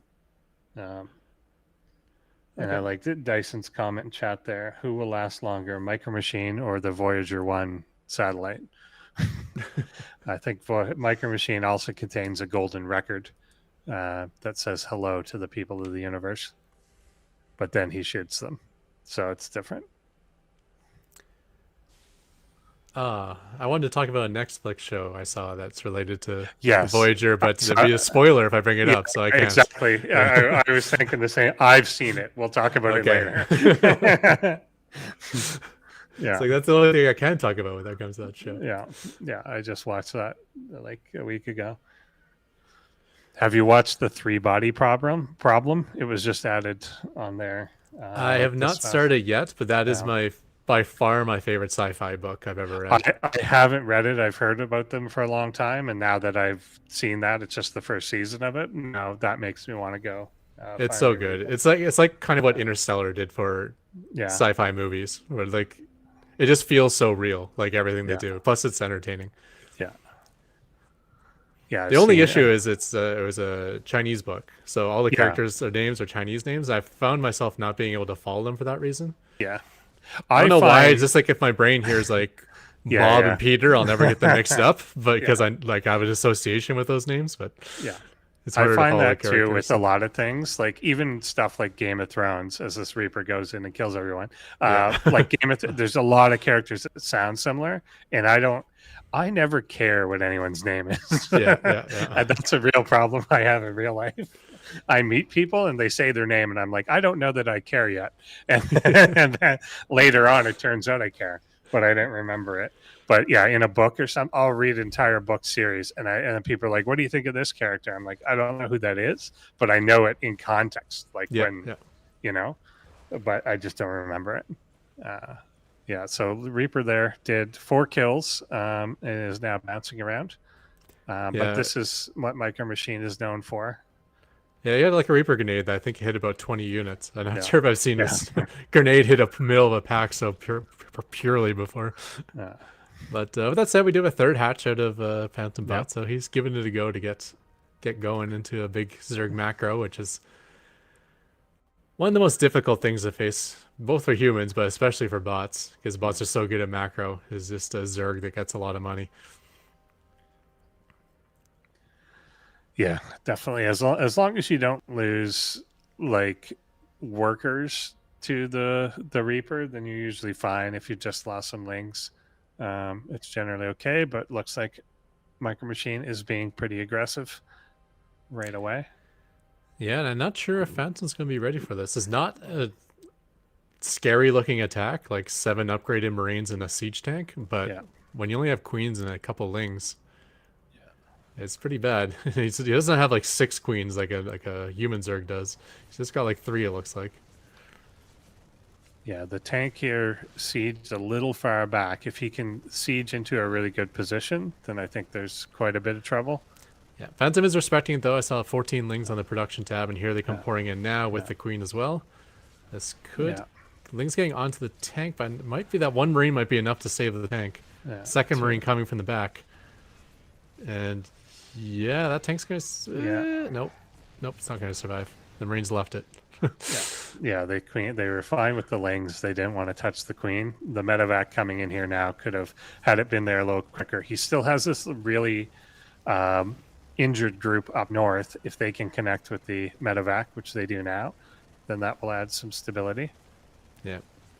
Only 5 minutes into the game, we already have both bots with five-figure APMs right now. Yeah. So... Yeah, looking good. There's the Cyclone. So if you get any insights on its behavior. I just saw it lock on and then immediately lock on again. So yeah, okay. It doesn't have like the cooldown hard-coded into it, so that's good. You do want to use the Cyclone much differently, though, if it doesn't have a lockdown. So yeah, I know with myself, I changed the logic on it. But then a new patch came out just 2 days ago, so now the Cyclone has a cooldown yet again. So yeah, things change quickly. Yeah, doing a pretty good job here so far, keeping this. It feels like this hatchery will eventually fall, but he just needs a little spare time to do it. Yeah, and that Cyclone was doing insane work, basically just killing anything that comes out of the natural. So a nice little start out Phantom Bot there, but I think he's not going to be able to handle the aggression of Micro Machine. Yeah, and there's the Cloak Banshee coming in. There's always a follow-up for Micro Machine if you're kind of a new viewer to this. Whenever anyone starts to think that they've stabilized against Micro Machine, there's another thing that comes in. That's just how it works. It looks like Micro Machine's all-ending every game, and then you look at the mini-map, and he's like, oh, he's got 3 bases and a 4th on the way, and he's fully saturated. It's just he's very, very aggressive, even though his it's not all in what he does. Yeah, with good micro, it can be just as effective as an all-in. Yeah, he's really good usually at keeping units alive, like particularly things like the Cyclones, like the Banshees. Like Marines are more expendable, but even Reapers good at keeping those alive. And with the medevac help, like look how many of these are deep red, but they're still kicking. Yeah. But out of energy now, but there's nothing left, so it doesn't matter. Yeah, very nice. I saw those 2 Banshees take on a Spore Crawler, and he pulled out the one when it was in the red, and the other one survived as well. Like, didn't even lose a Banshee to it. Into the main here now. Very strong bot, yeah. All the tech is really in the natural there for Phantom Bot as well, as he clears out the main and comes back down. There is another base, a 4th lower down, or formerly the 4th. But yeah, looks like everything is dead. One worker Micro Machine somewhere. find it. Oh no, he's there. He's there. Yeah. Okay. I don't think he saw the spawning pool, so it wasn't until that hatchery went down Yeah. and it revealed it that he knew it was there. All right, there we go. So yeah, reasonably handily taking that out, and that's kind of in, yeah. If we had any questions, is anything broken or anything? No, looks like it's fine. And then obviously making really good use of the cyclone there. So whatever has been changed is fine, apparently. So yeah, quite good. Phantom Bot, like at least putting up a decent fight there, taking out the initial tank, like slowing down Micro Machine a bit, but never really at a point to launch a counterattack or go into much. Yeah. But like you said, responding appropriately, like he realized the threat of what Micro Machine was doing, responded kind of correctly. It just didn't really have enough to deal with it. Yeah, he did what he could. He opened 3 bases. He didn't go well versus the first Reaper. He wasn't ready for that attack. But given that situation, like he still did pretty well there. Yeah. Built a bunch of lings, kind of pushed it back. Couldn't deal with the cyclone, unfortunately. And during all that time, Micro Machine had a larger economy, so it was only going to get worse from there. Yeah, it was a tough one. Yeah, for sure. It's always hard. Like if somebody's just on the offense, you've kind of got to find a way to like backstab a bit or like slow them down. But very often because I think you're used to that sort of thing being like an all-in or a much more committed attack, often people's instinct, even as person, is like just stabilize and then I'll be fine. But it's growing so fast behind this that even if you do stabilize, you're behind. Like the fighting's happened on your territory, you've lost things. And yeah, it's just got usually a 5 base economy on the other end. And then like we saw there, just when you think it's time, like you're going to stabilize, in come cloak banshees, or you get detection, in come battle cruisers. Like it's always moving. So let's jump into game number 2 and see if we get a similar thing out of Micro Machine.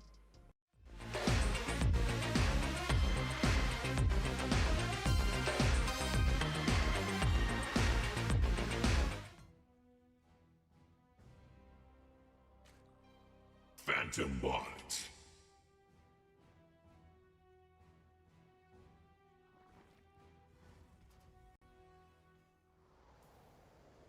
Micro Machine. We jumped right into this one. Yeah. 2 minutes in. Yeah, guess so. Some progress already. This is another one. This one, it looks kind of cooler, the dark map. It didn't make sense on Golden Ore because that's actually such like a bright map. But like Oceanborn, this gives the feel that you're at the bottom of the ocean. I like this.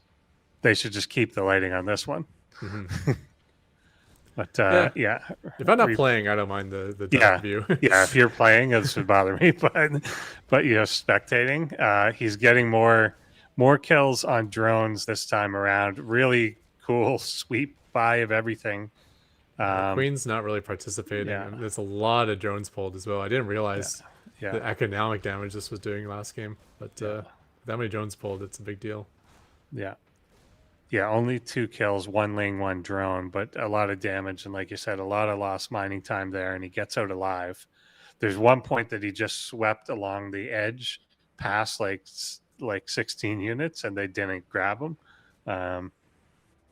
Coming back in here now after healing up a bit. Yeah, speed on's done on the Zerglings though, so shouldn't be as deadly this time if he does decide to jump in. Yeah, looks like could get him. So yeah, I guess that was the issue last game, right? He got his 3 bases, he was making a bunch of drones, but the economic deficit he had from that, he just couldn't handle that really early push out of Micro Machine. Yeah, so this time he'll have presumably, I guess, like 5 more lings alive. And it's his early little fight against like the tank that was there, and the queen finished it off. If there's a few more lings, does that go the other way? Also a smaller group here. Yeah, this actually reminds me of there's a pretty epic game between Micro Machine and Scarlet's Protoss. And Scarlet actually got devastated early on because a push came out with like a Marauder, 3 Marines, and a tank. It was like but it was at such a weird timing that no one's supposed to attack that she wasn't ready for it. And it did a ton of damage.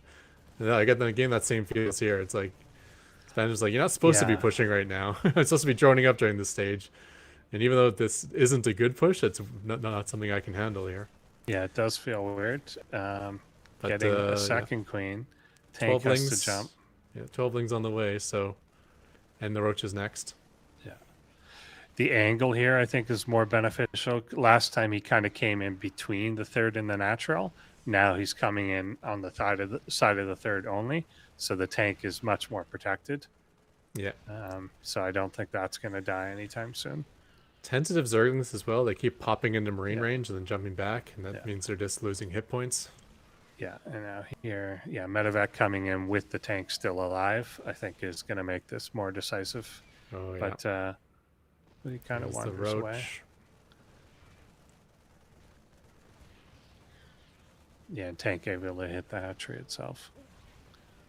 All right. Trying to hit a medevac from Micro Machine with corrosive bile.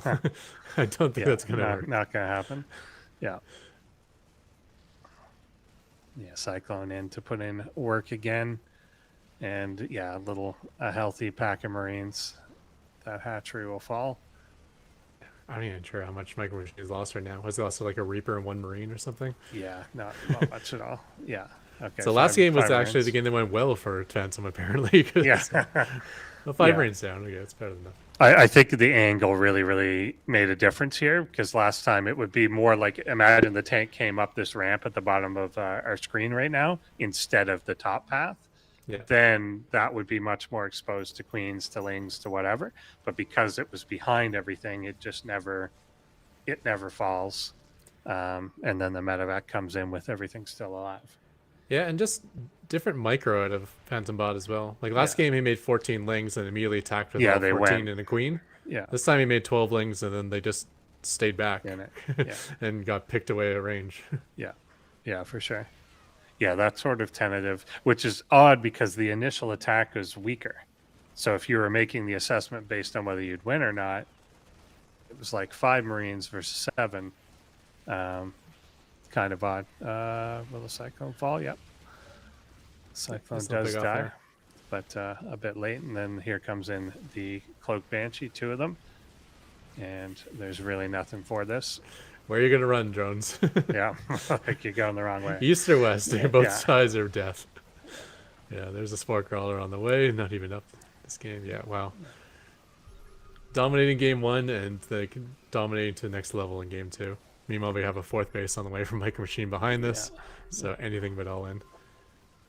Just a handful of units, and Micro Machine makes them look like super scary. Yeah, they're just used so efficiently, kept alive so well. That they just do damage over a long period of time. And there you see like 2 Banshees that were finally hurt in the red. They just go back home. He just doesn't lose anything for free. So good. Yeah, those will get repaired. And he just kind of does this. You can already see like he's already going up to like a Yamato cannon. So I mentioned before, like the next follow-up to this is Battle Cruiser, and he's already doing that despite clearly having won already. Yep, there's that tech lab. GG, Yamato cannon on the way. And there we go. So Micro Machine through to the winners match there. Phantom Bot not looking bad by any means. No. Like you said, a little tentative in the second game there, but given the situation he's in, just the difficulty in Micro Machine and what he's pulling off. Not bad, but he's pulls versus the Reaper. He's expanding well. He drones up. He's doing everything right. It's just when you face Micro Machine, you look terrible. That's just a matter of life. Just kind of how it is. You have one weakness, and the Micro Machine will always find it. Yeah, there we go. So then on to our final matchup of the evening is going to be Phobos versus Neona. Phobos is the Terran brother sister of Eris. Phobos here. So always named after planetary objects. Eris, a dwarf planet. Phobos, the moon of Mars. Am I right? I think that's what it is. And yeah, the ELO is 1844, win rate of 52%, and minor crash rate. But yeah, I think we saw this one last season, but it was relatively newer one, not quite as developed. I expect this to be more far like late game developed this time around. So curious what Phobos is going to do. Yeah, it had a lot of potential last season. It had some nice like army management with using siege tanks and liberators and stuff. It was just too rough around the edges as a brand new bot. Yeah. It was vulnerable to certain things. So he's had a season to clean up some of those issues, and I expect to only see an improvement from Phobos this year. Indeed. And Neonka here, also a Terran bot, coming in with a pretty high elo of 1700 and a almost 50-50 win rate. The crash rate of 10% is unusually high for a lot of our bots, but often they have that fixed. I often find even if someone has a high crash rate, they don't tend to in the tournament too much. I guess they usually try and tidy it up before that, but yeah. And a lot of bots crash when they're already Early? dead. Oh yeah. No, Yeah, the opposite okay. of that. It's like you don't plan for scenarios where you don't Yeah, have yeah. SCVs, or plan for a scenario where you don't have a command center. So sometimes you lose everything, and then some code doesn't work and it crashes, sort of idea. Yeah, makes sense. I think we've seen a fair bit of that in the past of like, late in the game, it's like, okay, go to this barracks and whatever, and it's like you don't have any barracks left, and you get a crash or something like that. But yeah, so okay, we'll see if it happens. I'd also kind of imagine that maybe on the latter season that people might crash a lot in the start of the season and then fix it. So it's not one of those things that it's an ongoing problem. It's you may have it early and then you've solved it by the time you get here. But yeah, that's true. We'll see. Yeah, even if your bot's crashing all the time on ladder, you never really look at that per se. But if you tune in to broadcast and see your bot doing a whole bunch of dumb things, you're like, oh yeah, I really got to work on whatever. that. Yeah, it's incentive almost. Exactly. All right, so I think we are ready. Let's get into it. TVT, Phobos versus Neonka. Let's go.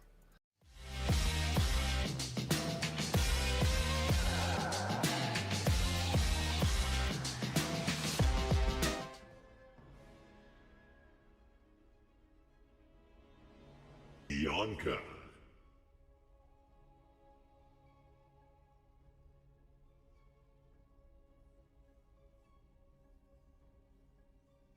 Phobos.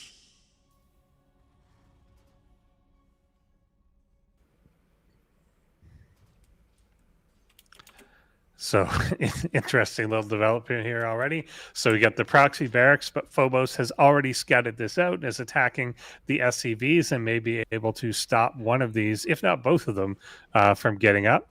A backup SCV does come down, but it is attempting to make a third one. So he could end up losing all of these and not get a single one of them up. I see. Yeah. The only thing I knew about Neonka is that you had an update that was to improve Marine Micro. I've never actually seen it play before. It's like, oh, this is how he's using Marines. Okay, I got it. Yeah, fair enough. This may be irrelevant. We may not see any such Marines coming out of him. Is he even sending it? Yeah, okay, I see something moving across the minimap, but like I don't think he's gonna get anything done. It's an interesting bunker position. Yeah, that is weird. That's very weird. I guess he's trying to build it between his natural base and the proxy. Which is weirdly out of the way. So if Marines like fly out of the barracks towards the main base, then they'll fly over the parent bunker. Yeah. I don't know. Yeah, that's a really early SCV scout out of Phobos. He may. Which made me think maybe it was specifically to deal with this build, but I know Eris does really early scouting with the worker as well, so it's probably just something that's built into every game. I hope this guy builds. Yeah, okay, another. Like, at least it's a depot. It's not another barracks. It keeps coming like they're coming to like help finish. Yeah. Like those feel like replacement SCVs, but that is not the case. They're just going to allow this to happen. Yeah, if you're not using a framework that Yeah. does this for you. It's actually quite difficult structures the Terran. Yeah. Just Yeah. you kind of have to track the worker and the build structure throughout the entire lifespan of this structure producing, and then you gotta be able to code to replace it and all this sort of things and cancel. Where with the other two races, you just place it and you're done. Yeah. Definitely.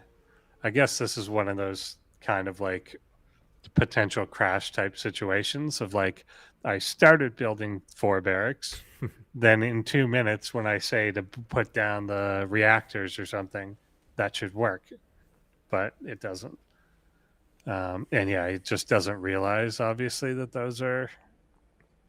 this is happening. Yeah. I didn't know Neonka was a brand new bot, so I was wondering how it had such success, and I guess it was just through proxy marine rushing everyone. Yeah. And the nice thing about doing a proxy all in is that you usually don't have to worry about all the nuances of the game because you're the one putting on the pressure. Yeah. Nuances like replacing SCVs on structures. I'm a little surprised that Phobos has just kind of left the position, like after going in and killing things, to just like leave it. Because Neonka could have come back and put SCVs and finished them.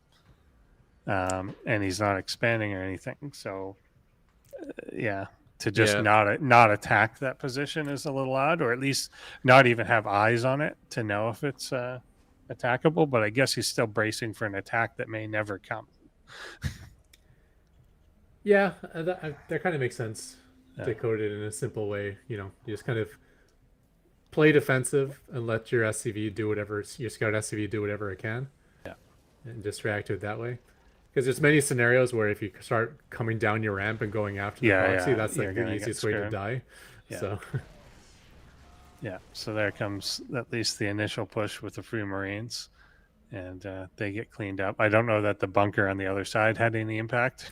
Probably not. It might catch them as they walk by. Maybe okay. There it goes. Yeah, and now it's even attracting the Marines. Yeah. Yeah, so I don't know if he's gonna ever move out from here. Like you said, there is a risk to like moving out.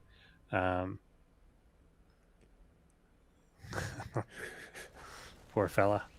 He didn't even try and fire either. He's just walking towards it. Is he expanding to his third base now? Or is he? No, he's just distance mining. Never mind. Just chilling. Yeah, I guess Phobos must be thinking about it, and he must have a whole ton of Marines ready to come any second. Yeah, not knowing that like all the barracks never actually finished. Yeah, it may just assume like 4 barracks are there. Oh, that's weird. Okay. Very so scared of this one Marine. All right, now are we gonna go? Yeah. Into the proxy position. Oh, he's gonna give him his money back. Yeah. No. True. It doesn't look like Neonka is coded canceling to his bot. No. That one's a little surprising. That's like a one-liner. Failure was not an option. or a consideration of any kind. Why does this mineral line look so stuffed on the minimap? Oh, it's got a supply depot in there. Okay.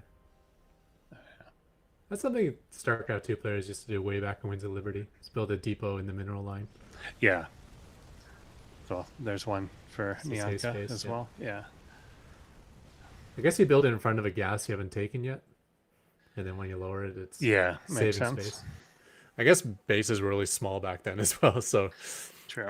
You had every speck of space you needed for Terran because they had to build so many production structures.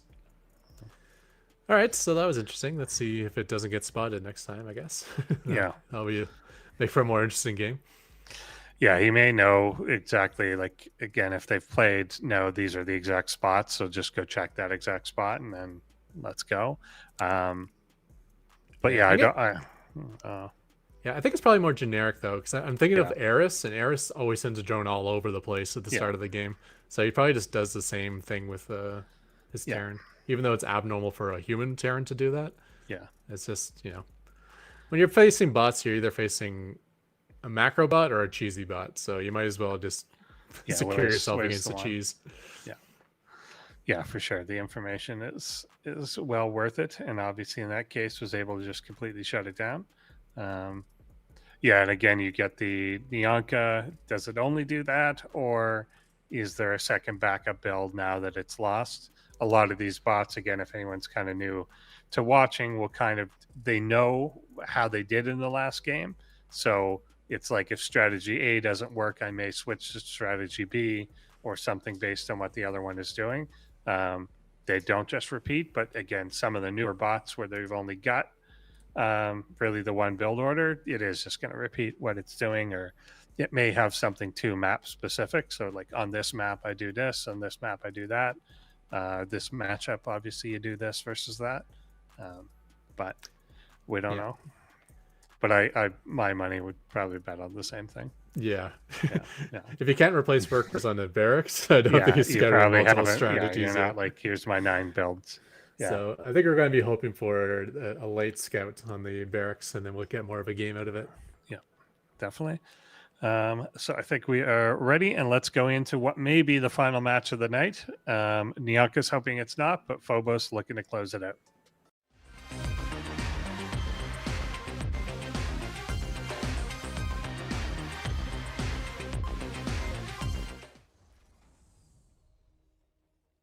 Phobos.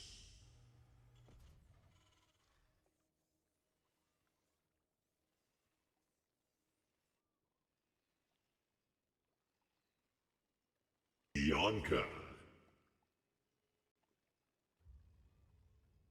Okay, so far so good. He checked his 2 closest bases with that SCV and still has not spotted it yet. It looks like he might be going back to the faraway base now.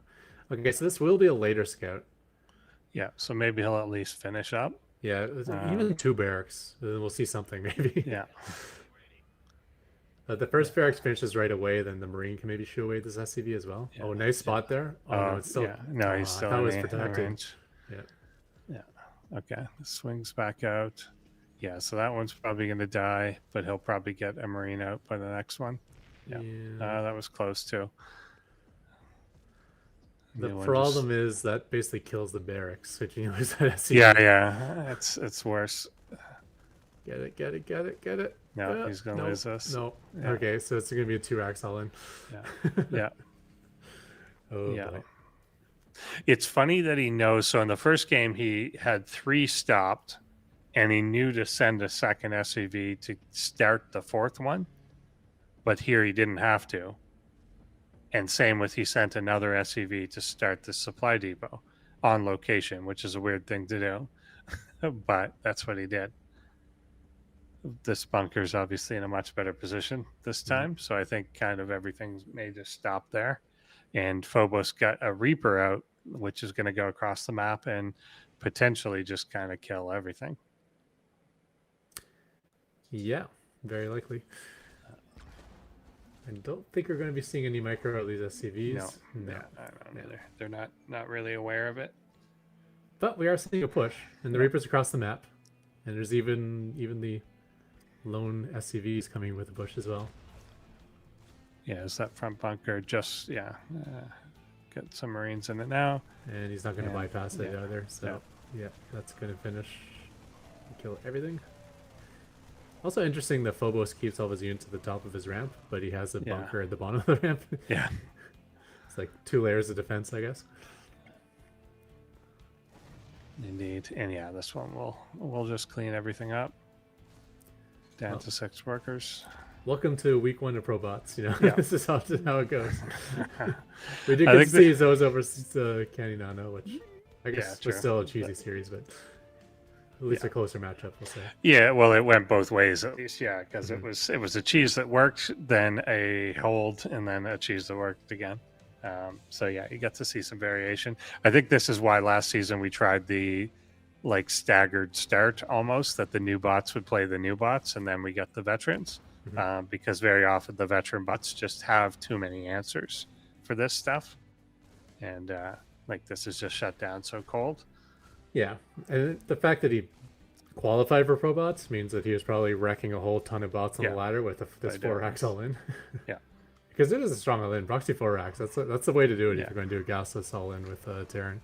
Yeah, if someone doesn't see it. Yeah, ego.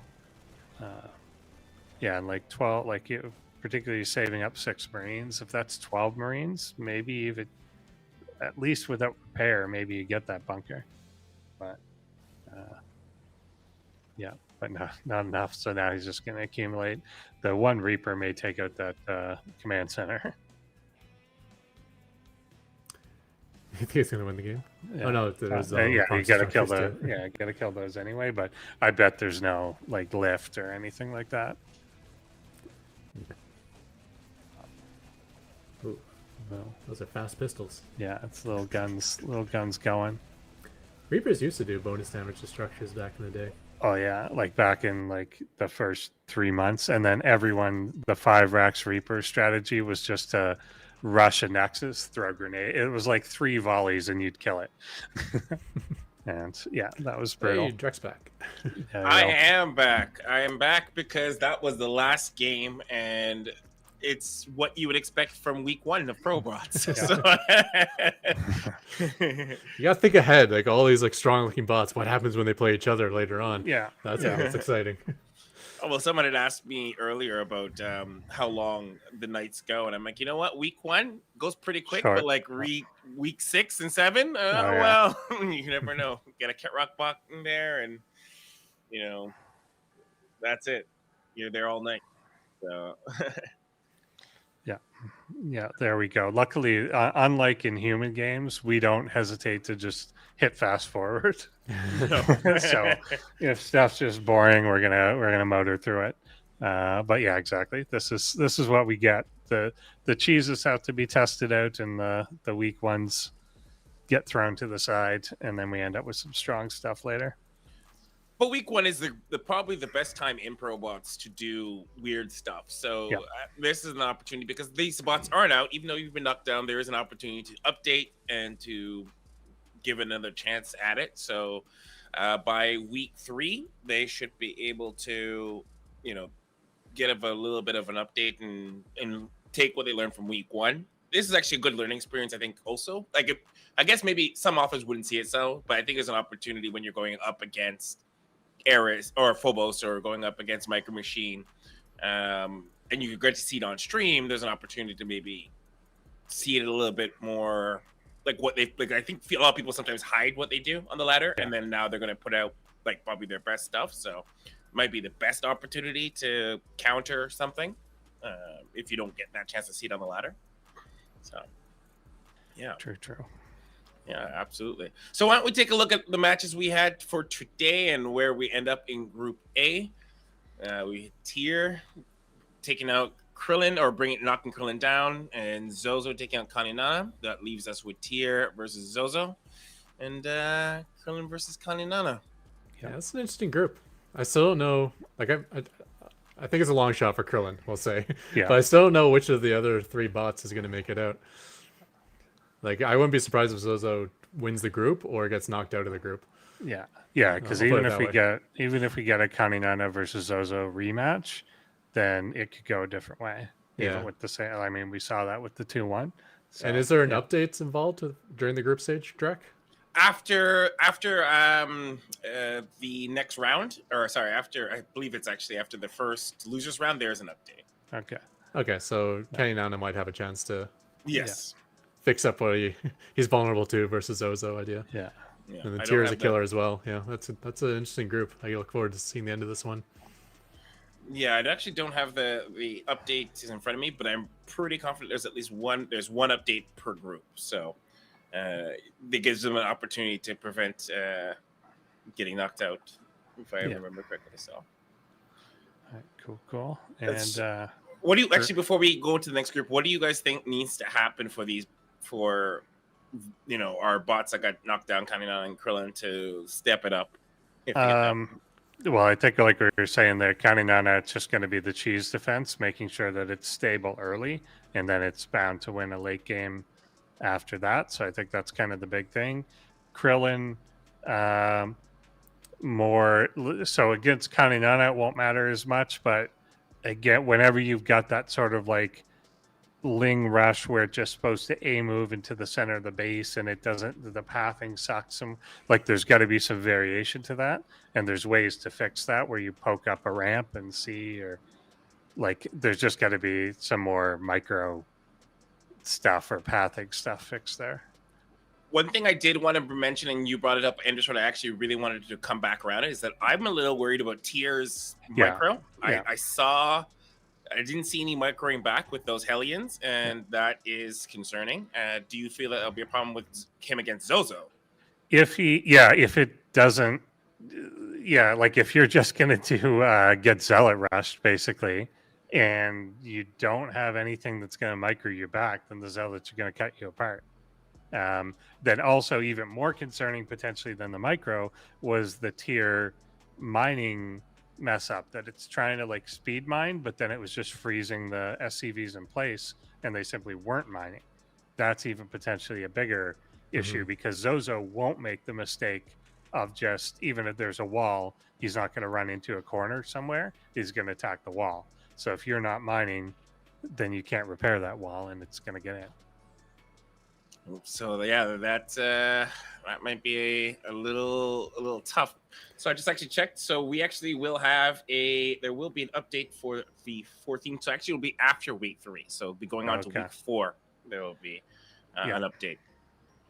So depending on how that goes. Okay, why don't we take a look at Group B? So in Group B, we had Micro Machine take out Phantom Bot and Phobos take out Neonka. And that puts Micro Machine up against Phobos and then Phantom Bot against Neonka. Let's do the same round of question again with our bots here. What does Phantom Bot and Neonka need to do to make sure they don't lose their ProBots life? I think Phantom Bot's maybe in okay shape. Like we didn't see, it was just a matter of it's not quite good enough to beat Micro Machine, but it didn't like. It wasn't like a big error. It wasn't like a complete gap in play. It's just not quite there. So I don't know. This is one where I like, other than the answer, like code better bots. Like there's not like just a gap, right? It's just the quality of them. Micro Machine has such depth and quality that there's no easy fix, and Phobos doesn't quite have that same like duration yet, but we know, like, again, it just looked good enough. So I don't know. Do you think that because I noticed in the game Phobos had a weird, I want to say it's a glitch where one Marine kept the whole thing at bay? Do you think we'll see this again? That was a little odd, but I don't know whether that's situational or not, because it could be that it was like Ketrock was saying, tentative to like go down, get into a situation that was dangerous by like rushing down the ramp or something. But I don't know if that is a behavior, then that's weird, but I don't know. I'd have to see it again. Well, we know Micro Machine is never afraid, so this will or will not be a problem next time they face off. We'll have to find out. Why don't we do a preview of actually, since we're talking about brackets, next week will be Group B, C and D. So I don't know if let's take a little make of a preview of what C and D looks like. Let's Benbot BC versus Ender, which is also new to ProBots, if I believe that correctly. Ketrock versus Perilous Protoss Bot. These names, Perilous Protoss Bot, a new bot couldn't fit in there. Which does not fit in. I'm going to put that as a point to talk to our graphics team to make sure we figure out what to do with that. Perilous Protop Bot, not been here. Ender, I've seen Merkmore's name before, so he's not a stranger from the AI community, but definitely new to ProBots. Ketrock, you probably have the most insight. Any idea what we might see next week? Congratulations to Merkmore for qualifying. He's been one of the most active bot authors who's never been in ProBots as of yet. But he is facing a sturdy bot in Benbot VC, so I'm not sure if his shenanigans will get by Benbot's strong defenses. It'll be an interesting match nonetheless. Perilous Protoss bot, I don't know much about. I think it might be the Protoss who is a big fan of Tempest which means it's a big pain in the butt and might take me out. That would be very perilous. Yeah. Like, I feel like Tempest moved out of the meta despite I never missed that meta. It, and it was never. I never felt like it was solved. It just people stopped doing. That's it. That's it. Yeah. Well, you got a weird shift where everyone had I think everyone had a pocket Tempest. At some point, you had a lot of bots that were probably not even really Protosses at first, just suddenly pick on Protoss just to have the have a Tempest strategy in there. And then I think the patch happened, and then we moved on. Yeah. I mean, like, a lot of strong Protoss bots their authors kind of stopped working on it. -0 had really good Tempest play, but he always won the game with the depths early in the on, so he didn't never really needed them. And then Sharkbots, he kills me with Tempest all the time, so he's really strong with the Tempest play, especially when he gets those forward cannon shield battery positions to go along with it. Yeah, So I it's remember. It's a strong unit to kite. You're shooting from 10 range, and you got a bot kiting backwards between every shot. It's they're hard to pick off. Yeah, we had the whole era of ProBots where I believe the majority of bots were Protoss, and they all had Tempest. So I remember that era fairly fondly. I mean, if I make a Protoss bot, I'm definitely going to be using that. Jesus. Yeah. I didn't think it's so strategy. How can I go straight to Tempest without even making like a zealot? Oh God. I don't know how to do it. All right, let's take a look at Group D. Ooh, okay. So Group D has Xena and EPN Roach, and I forgot what the EPN stands for, but it's an acronym. And then Sharkbot versus Dovahkiin. Only one that is new to us is EPN Roach. Any insight, Ketrock, on this? Possibly. That is a brand new name to me. I'm just looking it up now. It's by the author Zertar. It's a Python bot. Yeah, it's either a Rapper or a Fox subsidiary. Yeah. Oh, he's actually using Sharpie framework. So. Ooh. With that, you get a lot out of the box. So I know people who've they worked on their bot for a week and it could do everything, full late game and everything, just because so much of it's done for you with Sharpie if you want to use it. Looks like he's likes the Burrow Roach play, so he might be a Burrow Roach user. Yeah. Ooh, hence the name. And then Sharkbot and Dovahkiin, no strangers. We've seen them before. I personally am excited to see Sharkbot and what he has. I feel like there's always not only a love letter, but a bag of tricks that comes from Sharkbot. So I am excited for either or. Yeah, by far the most variety of a Protoss player. We'll say he has. He makes every single unit in any different scenario. Like, he's the only one complaining right now that the mothership the cloak ability doesn't work. There's something broken in our maps right now. Oh, I see. But because he's the only Protoss who makes a mothership and can get to use his cloak, the new ability. So, well, the good news is he's able to do everything. If he didn't do it, then we wouldn't know. Exactly. No one would know. Yeah. So that's cool. So that's those are our matches coming up into the next week. And that there's trade-offs for going back to our old system versus what we had with Siloaded, but at the same time, I love it. I'm a big fan of the opportunity to see a lot of the variety. Like when we did Siloaded, there was an opportunity for more of the weaker bots to compete against each other, and you did get to see it, but you also didn't get to see a tier early on, and you had to wait a couple of weeks. So I always get to see it like that. Yeah, and with the group stage, we kind of got to see that a little bit. In the following follow-up to this group, we're going to get to see the 12 pool from Phantom Bot go against the 4 proxy 4 racks from so I know it's 2 silly bots, but that'll be interesting. I'm already wondering what's going to happen there. So it's not going to be many live workers for long, I know that much.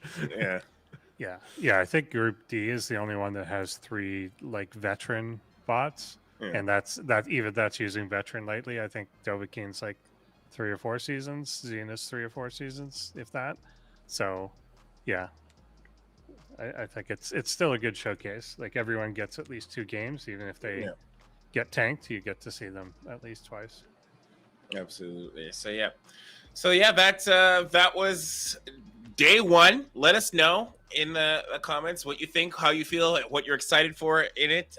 We don't have a fantasy bracket just yet. Wait until we get to the round of 8. But for now, you can still do your predictions in the comments below. Speaking of which, feel free to hit that like button, even if you're watching it later on after the VOD is over. If you're now, those algorithms actually play really well to ProBots when you get a like. You've been watching it for quite some time. All those things feed into it and exposes more people to see all these awesome bots play. So do that. Hit the subscribe. You can also at the same time check out. We have a template. Get started with a bot. I started one since between ProBots things. There's actually a video on this channel right now. I recommend you check it out. You can see the perils that I went through to get a bot started. So, but since then, I actually have had a lot of fun. So, I have come to appreciate more and more the stuff you, Ketrock, and all the other bot authors go through. So, yeah, absolutely. So be sure to join us next week, Thursday, 7:30 p.m. Eastern. Anything else that we need to mention? Oh, ProBotsAI.com. Check us out there. Join up, and you can get involved in postbots, or you can as well. My Mondays ProBot assemblies. Join me there, and feel free to go to se2ai.net, where you can put your own bot on the ladder, get involved there, and join their Discord. I think that's it. I think I hit all the buttons. Sounds good. Absolutely. Other than that, we'll see you guys next week right here